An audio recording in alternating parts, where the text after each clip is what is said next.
on the desk in Queens. Leave you sleeping on the mezzanine. Like you Lincoln, then switch it to a desert scene.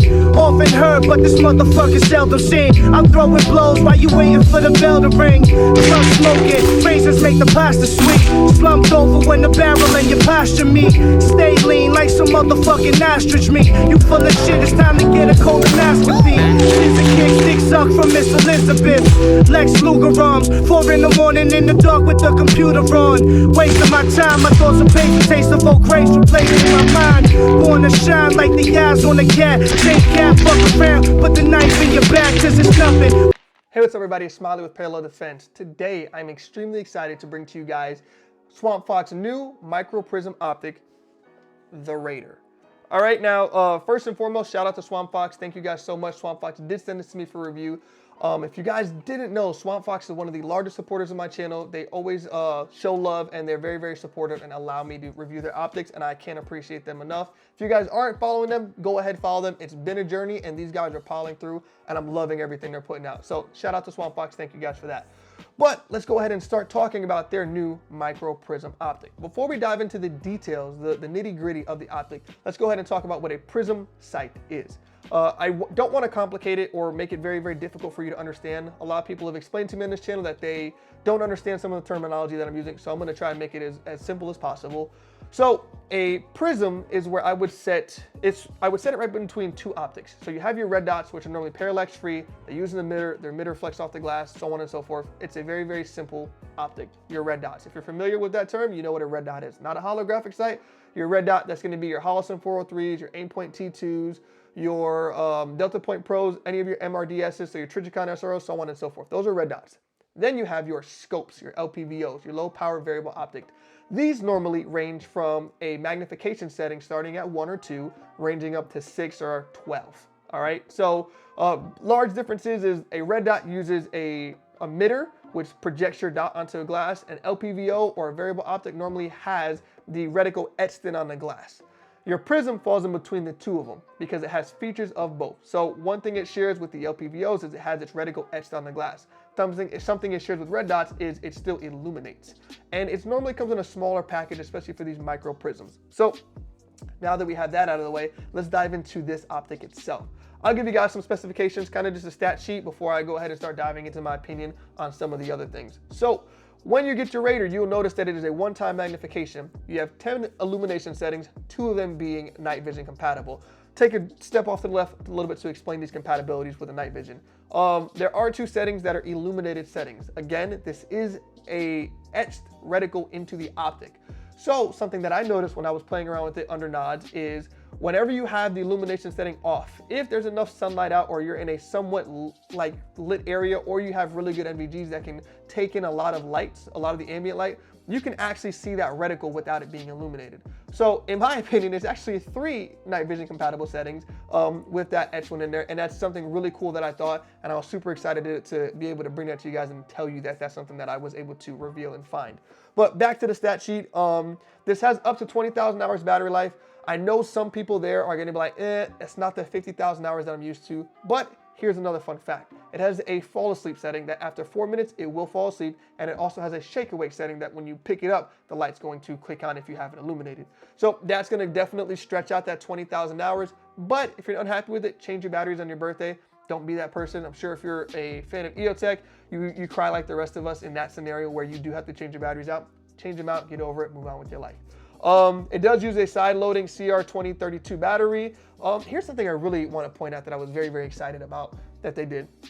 Swampfox went with a T2 footprint. If you're not familiar with the T2, that is Aimpoint's red dot. It is kind of one of the staples in the red dot market. The amazing thing about the T2 market is there are tons of aftermarket mounts for them. Other competitors with the micro prisms are either using a proprietary mount, or somebody had mentioned in one of my comments that they're using a mini ACOG mount. I went looking for mini ACOG mounts. There's not many out there, especially when you start talking in comparison to a Aimpoint T2. Swampfox going with the T2 mount is groundbreaking in my opinion. It was very, very innovative. It was extremely well thought for them to do that. Just off the top of your head, you have ScalarWorks, you have American Manufacturing, you have Unity. All of those 3 are major mount companies that are constantly releasing different things coming in. The traditional height, the 193, the 226, kind of whatever you want, right? You walk in there and pick out what you want and you're good to go. good on you, Swampfox, for paying attention to the consumers and what's going to allow them to have different options. We all love options to something out there. We don't want to be lined into something proprietary or something that we have to go look at a very, very small batch of products. We want something where I can click it and have options for days. T2 mount, 100% a 5-star check. Good job there. Whenever you get it, it includes a 1.1 and a 1.6 mount. It will be releasing, or excuse me, they will be releasing a 193 mount later. Again, Swampfox is giving you options. So not only do you have the aftermarket, you can also buy directly from them. One thing that's really cool that Swampfox did with the bolts is they sunk in the bolt head. That's going to allow for it to be, or have better strip resisting issues. So if you're like me, who definitely has stripped a couple of bolts in the past, you don't want to do that. So Swampfox dropping that head in there, making it a little bit easier for you to not strip them is amazing. They also went with titanium. So not only is it going to be strip resistant in the fact that the head is sunken, it's also going to be a little bit stronger material. So it's going to be, again, more resistant to strips. So good on Swampfox there. Moving forward, they came with a kill flash or an anti-glare honeycomb, if you will, for the front of your optic. Normally in a red dot setting, I'm not a fan of honeycombs. I ran them for years and I don't like them. For me, through a traditional red dot, it's an obstruction of view. You can see all the honeycomb patterns and you can lose your dot in there, even being target focused, in my opinion, from what I have in experience. When you put it on this Prism Site here, you don't have that issue. It is that one-time magnification that's a true one-times that kind of pushes you past the honeycomb, so it does not obstruct your vision at all. You don't have any issues. You don't see the small dots as if you would on a red dot. So amazing there. Thank you, Swampfox, for looking out for people like me and others out there that I'm sure have this problem. Phenomenal ad. Lens covers, another issue that I traditionally have with red dots. I normally pop the lens covers off because they get in my way, because there's typically no good way to stow them, right? There's no good place to put them.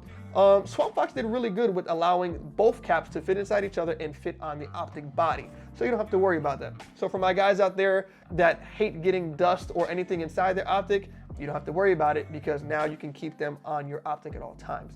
That was very, very innovative for Swampfox. Thank you again there. Moving forward, let's talk about reticle options. So again, I mentioned it's an etched reticle, so the appearance of the visual is going to be black. It does illuminate, like I mentioned with those 10 illumination settings. You have the option between a red illuminator or a green. Currently, I'm running the green and I love it.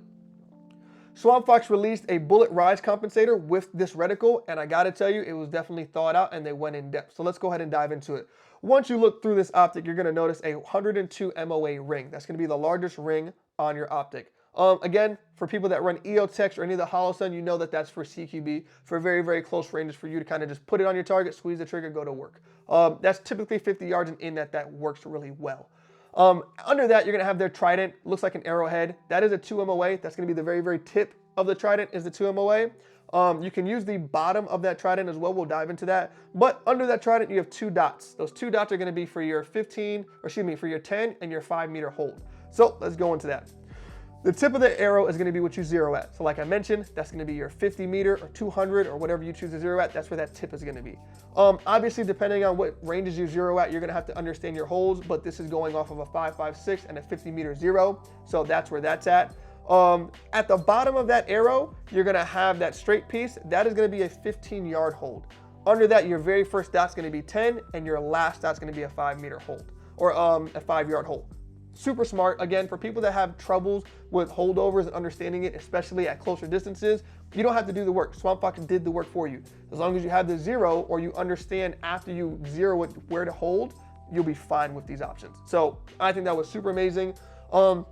One thing I wanted to mention, it doesn't seem like it's an issue inside the glass. So for example, I'm not a fan of EOTech. Their large ring broken up with that crisp 2 MOA dot is extremely busy for me. I don't feel like that when I'm looking through this. The glass is beyond clear, the optic's super clear, and it doesn't make me feel like I have way too much going on inside my reticle where it's masking, inside my optic where it's masking my target. So super happy with that. Couldn't have asked for better. That was awesome. There is a 6 MOA dot in production, so be aware for that if that's something you like. If you're not a fan of the 2 MOA on top of the chevron, the 6 MOA will be coming out. So let's go ahead and dive into some other things. Prism sites are really good for astigmatism. So I have a ton of friends that have astigmatisms. They hate running typical red dots because of the fact that the dot is blurry to them. Optics that I know that don't have those are Prism sites, right? And I believe the Leupold LCO is very, very good for astigmatisms as well. It provides you a crisp red dot. But we're talking about Prism Sites, so typically your Prism Sites are going to be good for this. This is the first of the series, I believe. If you guys go back and look at my video with Tyler from SHOT Show 2023, he will break down and explain to you that they're also releasing another Prism called Bandit. I don't have word on when that's releasing, but it will be coming out. One thing I definitely wanted to talk about was this true one-times. So again, going back to the LPVO or the magnified optics, typically you have scope shadow. Scope shadow is something that you don't suffer with when you start talking about your red dots. It's where you start seeing these black spots in your optic, and it kind of blurs your vision out. Some people like Aaron Cowan talk about shooting through that and just understanding the scope shadow, but a lot of people don't want to deal with that. When you come over to a Prism optic, especially one as good as the Raider, and if they take all of the parallax out for that right there, you don't see that. You actually grasp the true one-times visual. And I gotta tell you, for me, that was super awesome to see that this is true one-time. So shooting in unconventional positions, shooting over barricades, being in small spaces, trying to maneuver the rifle, I never got scope shadow. There wasn't a point in time where I couldn't see my reticle. It definitely grasped that part of the red dot category where you don't have those issues, where it definitely acts as a reflex sight, which was phenomenal. Definitely suggest this optic for anybody looking at trying it.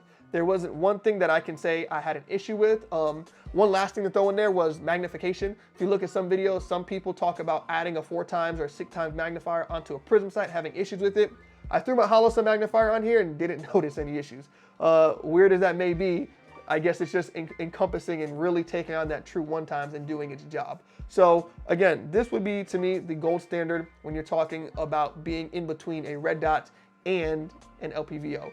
You don't have to worry about batteries like you would a red dot because, again, it's etched in there. If you want to have it illuminated, change your batteries out. If not, you're good to go. But that's it. Again, huge shout out to Swampfox. Thank you guys for sending me this. I hope you guys enjoyed. Definitely leave a comment in there and let me know what you guys have. Be aware because we will be reviewing the Warhorse here in a couple of weeks. Sorry for the actual weird spin. But we do have the Warhorse first focal plane optic. Just received it a couple days ago. Give me about a couple weeks to play with it to see and build a review behind it. For the Raider, I want to say I'm about 800 or 900 rounds in, and that's why I have so many good things to say about it. Haven't noticed one thing bad. Definitely go check this out. If you guys want to purchase this, the code that you guys can use to support my channel and show Swampfox you watch this video is going to be Parallel22. I'll put it down in the comments. Like, comment, subscribe. Tell me what you think. You like it, you hate it, whatever. Tell me any questions you guys have for the Warhorse. Let me know what you want to know, what you want to see. Again, thank you guys for watching. Y'all have a great one.